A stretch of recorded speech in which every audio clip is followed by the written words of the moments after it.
አሰላሙ አለይኩም ወራህመቱላሂ ወበረካቱ። ውድ የነስር ሚዲያ ቤተሰቦች የዛሬውን የአንቂ ቅመም ይዤ ቀርብ ያለሁኝ። የዛሬ አንቂ ቅመም ባለ ታሪኮቼ ሲትራ አሊ እና ሰኢዳ አሊ ይባላሉ። ትውልድና እድገታቸው በሰሜኑ የሀገሪቱ ክፍል ነው።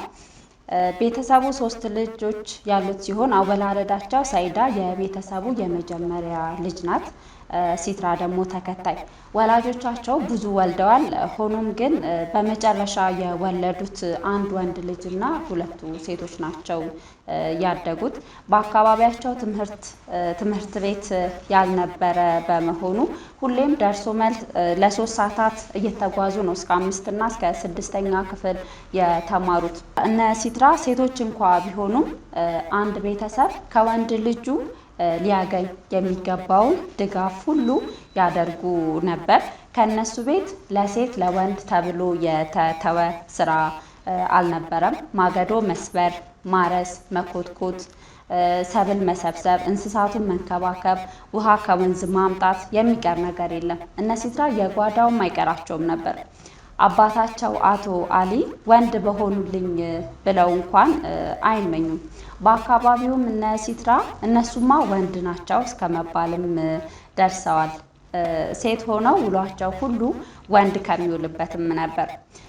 ወንድማቸው 12 ዓመት ሲሆነው መላላክ፣ ከብቶች መጠበቅ ሲጀምር የአሊ ልጆች ለትዳር ወይም ተድረው ሰርጋቸው ሲጠበቅ እነሱ ግን በጊዜው የአካባቢው ልጆች ወደ ሳውዲ አረቢያ ሄደው ቤተሰቦቻቸውን መለወጥ የጀመሩበት ጊዜ ስለነበር እነሱም ተነሳሱ። በመሆኑም 3 ወር በፈጀ ፕሮሰስ ተለያይተው የማያውቁት እህትማማቾች ተከታትለው ወደ ሳውዲ አረቢያ ገቡ ማለት ነው። እናትና አባት ቀያቸውን ወንድማቸውን ለሱ ትተው ይሳሱለታል። እንደ ሌሎች ከዚህ በፊት እናታቸው ወልዳቸው እንደነበሩ ልጆች እንዳይሞትባቸው፣ ከዚያም እሱንም አጣው እናትየው ድጋሚ በሀዘን እንዳትሰበር ይሳሱለት ነበር፣ ይንከባከቡትም ነበር። ግና የቤተሰባቸውንም የራሳቸውንም ሕይወት ለማሻሻል ወደ ስደት አቀኑ። ሄደው ስራ ትጉ ስለነበሩ ያን ያህል አልከበዳቸውም ነበረ።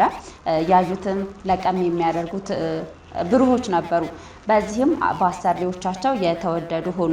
የሰሩበትን የላኩ ቤተሰባቸውን ለወጡ። ወንድማቸው እስከ 5ኛ ክፍል ተማረ።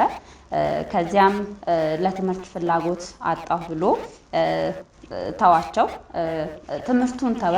ከዚያም የቤተሰቡን ንብረት ያስተዳድር ገባ።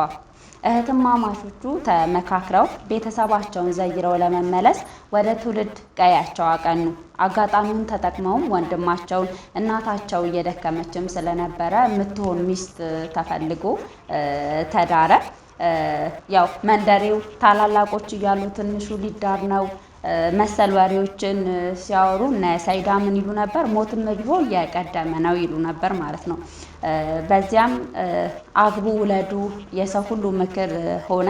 እነሱ ግን ድጋሚ ሄደን ከዚህ በፊት ለቤተሰባችን አድርገናል፣ አሁን ደግሞ ለራሳችን ሕይወት መለወጥ ስለሚኖርብን ዳግም ማቅናት አለብን ብለው ሀገር ቀይረው ወደ ዱባይ ያቀኑ ማለት ነው። ከዚያም ከ14 ዓመት ሄደን ስንመለስ ይደርሳል ብለው ተመልሰው ወደ ዱባይ ያቀኑ። ለቤተሰቡ ማድረግ የሚገባቸውን እያደረጉ የሰሩበትን በወንድማቸው ስም መሬት ገዙ። ከዚያም እዛ ሆነው እየተጋገዙ ጥሩ ቤቶችን ሰሩ ማለት ነው። ሆኖም ግን የቤቱ ስም የነበረው በወንድማቸው ነበረ። ከ14 ዓመት አጠቃላይ የስደት ቆይታ በኋላ የየግል ኑሯቸውን ሊጀምሩ ወደ ሀገራቸው ወደ ቀያቸው ተከታትለው ገቡ። ሊዳሩ ሊወልዱ ወግ ሊያዩ ወደ ሀገራቸው ገቡ። ሆኖም የሰሩት ቤት ላይ ወንድማቸው ትልቅ ድግስ አሰናድቶ አስመርቆ ገብቶበታልና ከዛሬ ነገ ኑ ግቡ እኔ ልልቀቅላችሁ ይለናል ብለው ቢጠብቁም እሱ ግን ባላየ ባልሰማ እያለፋቸው ቆየ። ከዚያም በጸባይ ጠየቁት፣ በቤተሰቦች በሀገር ሽማግሌ አስጠየቁት። እሱ ግን ፈቃደኛ ሊሆን አልቻለም። ከዚያም ወደ ፍርድ ቤት ነው የሄዱት። ፍርድ ቤትም የሚያውቀው በብዛት የሚታየው እሱ ስለነበረ እሱ ሲያሰራ እሱን ያይ ስለነበረ ከቀበሌ ጀምሮ ያሉ ሰዎችን የሚያውቅ ስለነበረ ከወረዳ ከቀበሌ እስከ ወረዳ ያሉ ሰዎችን ያውቅ ስለነበር ቤቱ ለሱ ተፈረደለት ማለት ነው። በእህቶቹ ገንዘብ የተገነባው ቤት ለሱ ሆነ። አሁን ሰይዳ በወንድማቸው በደረሰባቸው ክህደት ምክንያት ቤት ብትቀርም ሲትራ ደግሞ አሁንም በስደት ትገኛለች። ውድ የአንቂ ቅመም ቤተሰቦች ከሲትራ እና ከሰአዳ ህይወት ምን እንደተማራችሁ በአስተያየት መስጫ ሳጥኑ ላይ ጻፉልን። የዛሬው የአንቂ ቅመም መሰናዶ ይህን ይመስል ነበረ።